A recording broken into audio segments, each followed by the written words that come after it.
이번엔 전략 플러스 시간입니다. 도움 말씀에 크래프트 테크놀로지스 오기석 에이펙 대표 연결되어 있습니다. 안녕하십니까? 네, 안녕하세요. 크랩 테크놀로지스 오기석입니다. 네, 최근 미국 증시 알아서 잘 가고 있고요. 오랜만에 중국과 홍콩 쪽 점검해 볼까 합니다. 최근에 반등 조짐들이 나타나고 있다고요? 네, 맞습니다. 최근 이제 중국, 홍콩 시장 같은 경우가 그 반등의 모습을 좀 보이면서 이제 지난 한 3년간 사실 계속 있었던 하락세를 끊어낼 수도 있겠다라는 그런 반응들이 현재 홍콩에서는 보이고 있는 상태입니다. 예를 들어서 기술주 위주의 항생 테크 지수 같은 경우는 지난 1개월 동안 약 한 8% 가까이 상승을 했고요. 중국 본토 CSI 300 같은 경우도 5% 가까이 상승했고 사실 상당히 지지부진했던 홍콩의 항생 지수 같은 경우는 2.4% 가까이 좀 상승을 하고 있거든요. 물론 이제 미국 시장과 직접 비교하기에는 그 상승폭이 좀 아쉬운 점이 있는 것도 맞습니다. 미국 같은 경우는 지금 전고점을 돌파하고 매일 신고가를 경신하고 있는 그런 상태인데 홍콩이나 중국은 아직 사실 갈 길이 멀긴 하거든요. 다만 이제 지난 1개월 기준으로 보면 중국 본토 지수가 미국 S&P 500보다는 지금 현재 상승폭이 높다라는 걸 한번 참고해 볼 만할 것 같습니다. 네, 그렇다면 중국과 홍콩 시장이 다시 반등을 보이는 배경, 혹시 리스크가 대부분 사라졌다고 판단해도 괜찮은 겁니까?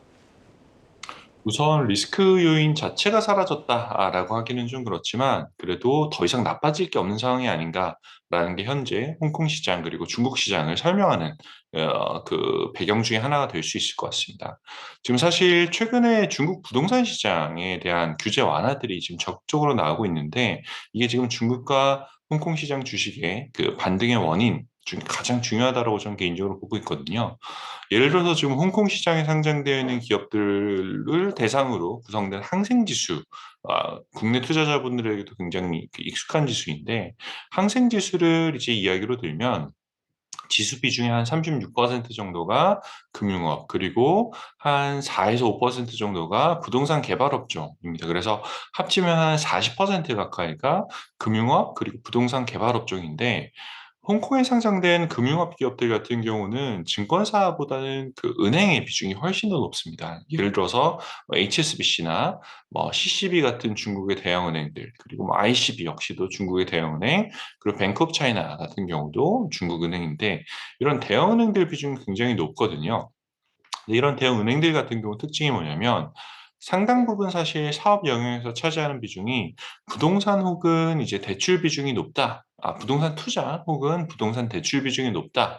라는 그런 부분들이 있습니다. 그래서 한국과는 좀 더 다른 형태의 이제 금융업 혹은 이제 지수 구성이다라고 이제 볼 수 있을 것 같은데 이것과 맞물려서 한번 생각을 해보면 이번 달 초순에 이제 중국에서 전인대가 있었었죠. 2월 9일에 이제 전인대에서 발표가 하나 난 게 있는데 리훔 이제 중국 주택도시농촌건설부 부장 같은 경우는 각 이제 C급 도시들의 이제 부동산 규제를 그 본격적으로 풀 것을 주문을 했습니다.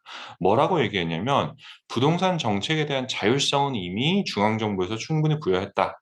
이제는 각 시정부가 행동에 나설 때다라는 식으로 얘기를 했는데 그 발언에 대한 첫 번째 반응으로 볼 수 있는 게 이번 달 15일, 이제 한 일주일 전 정도인데 지금 항저우가 이제 첫 번째 신호탄을 내놓은 것 중에 하나가 중고 주택 구매 관련한 여러 가지 있던 이제 그 제약 조건을 혹은 제한을 전면 해제한 것이 이제 하나의 그 트리거가 되고 이로 인해서 지금 중국 전역의 부동산 규제가 이제 확실히 풀리는 이제 그런 시동 단계에 들어간 게 아닌가라는 그런 분석들이 좀 있습니다. 네. 그렇다면은 이 중국의 부동산 규제 해제, 홍콩 증시의 상승과도 직접적인 연관이 있다고 볼 수 있겠습니까? 네, 아무래도 말씀드렸던 것처럼 이제 그 홍콩에 상장된 주식의 상당수가 이제 중국 금융업이라는 부분에서 첫 번째 이제 연관성이 있고요. 두 예. 번째는 사실 좀 더 직접적으로 이제 부동산 규제 해제 뉴스 자체에 관한 것도 한번 말씀을 좀 드리고 싶은데 중국보다 사실 홍콩에서 부동산 규제 해제 뉴스가 먼저 나왔습니다. 예를 들어 지난달 2월 28일 같은 경우 홍콩에서 어떤 뉴스가 있었냐면 선제적으로 부동산 규제를 전면적으로 지금 폐기를 하겠다. 라고 지금 얘기가 나왔거든요. 천마오보 홍콩 재무장관 같은 경우는 홍콩 입법회, 국회라고 보시면 되는데 여기서 예산 연설에 어떤 얘기를 했냐면 홍콩의 경제 부진 그리고 재정 예비비 축소에 대한 해결책 일환으로 부동산 거래의 모든 제한을 철폐할 것이다라고 이제 발표를 했습니다. 지금 홍콩 같은 경우는 다른 어떤 도시보다도 어떻게 보면 부동산 관련한 부분이 그 정부 재정이라든지 아니면 경제에 미치는 영향이 굉장히 큰 부분을 차지하고 있는데 이 부분에서 나왔던 거의 모든 규제를 철폐할 것이다라고 나왔고 이 중에 나왔던 대표적인 이제 안건 중에 하나가 뭐냐면 홍콩에 거주하지 않는 사람, 한국으로 보면 외국인 투자자라고 보시면 될 것 같은데 홍콩에 거주하지 않는 사람이 홍콩에 있는 부동산을 구매할 때 냈었던 취득세, 인지세 같은 경우 15% 인지세 냈던 거를 폐지를 하고요. 그리고 또 이주택자에게 다주택자에게 부과해온 인지세 같은 경우 7.5%가 있던 것도 철폐를 하기로 결정을 내렸습니다. 그리고 주택담보대출 비율 같은 경우도 한 50% 정도로 지금 묶여 있던 게 60, 70 혹은 지금 그 이상까지 지금 개별 이제 구매 금액에 따라서 좀 완화가 된 상태고요.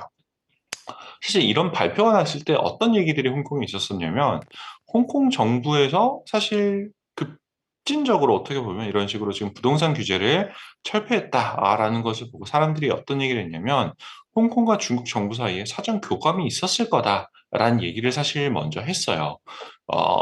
지금 여러 가지 역학관계로 봤을 때 홍콩 정부에서 중국 정부의 교감 없이 자체적으로 이렇게 부동산을 지금 이제 규제를 완화한다라는 건 불가능하지 않았을 것이다라는 그런 이야기들이 있었었고, 그리고 중국 정부 입장에서도 중국 본토의 규제를 해제를 시행하기 이전에 홍콩을 어떻게 보면 먼저 테스트베드로 사용했다라는 이런 이야기들도 있었습니다. 그래서 한국보다도 어쩌면 더 사실 이제 개인들의 자산이 부동산에 집중되어 있고 편중되어 있는 홍콩 같은 경우에서 부동산 시장의 반등은 결국은 금융업종 주식들의 상승의 견인차가 되고 있다라는 평가해 볼 수 있을 것 같습니다.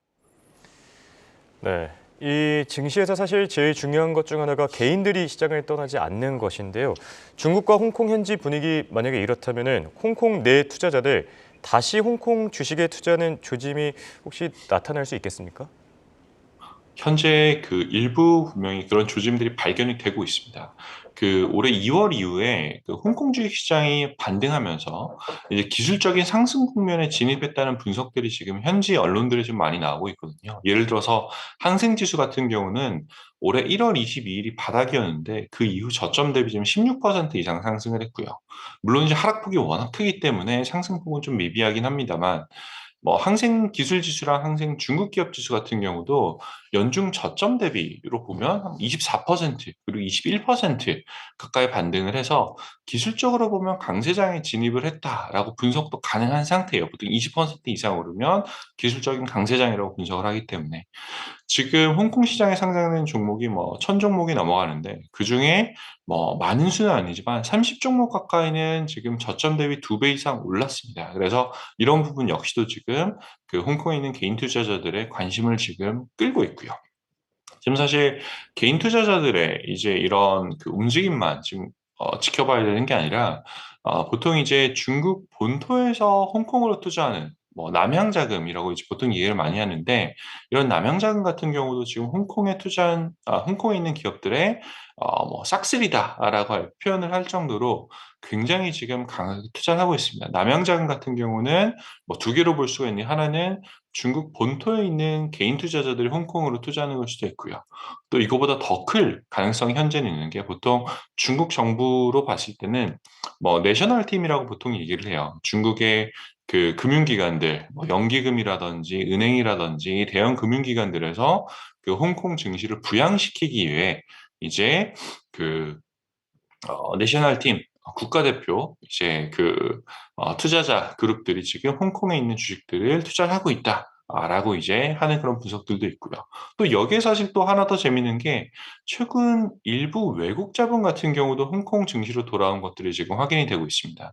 예를 들어서 소위 이제 스마트머니 라고 불리는 헤지 펀드들 같은 경우는 다시 이제 홍콩 주식에 대한 혹은 중국 주식에 대한 매수 비중을 늘려가고 있는 걸 확인이 되고 있고요. 사실 제가 어제 다른 홍콩에 있는 헤지 펀드들하고 미팅이 있어가지고 들었던 내용 중에 하나인데 지금 상대적으로 중국과 관계가 좋은 유럽 시장 투자자들 같은 경우는 지금 중국 그리고 홍콩의 반등에 굉장히 큰 관심을 가지고 있고 이를 위한 이제 투자 이제 전략을 구축하고 있다라는 얘기도 사실 확인하기도 했습니다. 그래서 여러 가지 측면으로 봤을 때 지금 홍콩 정부의 유동성이 홍콩 증시의 유동성이 돌아올 수 있는 기회가 된 게 아닌가라는 생각이 듭니다.